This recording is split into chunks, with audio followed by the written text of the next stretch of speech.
Comme des millions de Canadiens, Alison se rend à son bureau chez elle, 100% du temps. Et combien de participants? Travail à distance forcé, mais agréable. C'est sûr qu'il n'y a pas les déplacements le matin, l'après-midi pour revenir et puis aller au bureau, et puis ça, on y prend goût. En fait, selon un sondage publié aujourd'hui, 6 Canadiens sur 10 veulent travailler au moins en partie à distance. L'évolution depuis le printemps est marquée.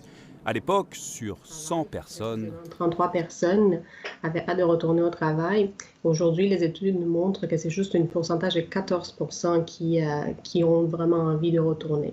Ce qui se confirme aussi, c'est que ni les employés ni les gestionnaires ne sont tentés d'en faire un peu moins en télétravail. La grosse crainte, c'est est-ce que la productivité va baisser? Et les sondages, même avant la COVID, indiquaient que non.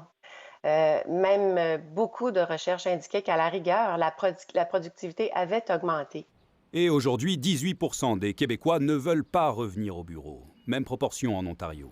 Mais 14% sont anxieux à l'idée d'un retour. Ils sont 8% à ressentir cette anxiété dans les provinces de l'Atlantique. Et qui dit engouement pour le télétravail dit désertification du centre-ville avec une grande crainte pour toute une économie locale ici au pied des tours à bureaux. Dans le quartier des affaires de Montréal, les tours pourraient être remplies au quart tout en respectant les mesures sanitaires. On en est loin selon la Chambre de commerce. Tour de Loite, vide. 2% dans l'édifice Sun Life, 5% pour la tour KPMG. Un retour au moins partiel ferait aussi du bien à Alison, qui travaille normalement au centre-ville. Donc un mix des deux, je pense que c'est réaliste.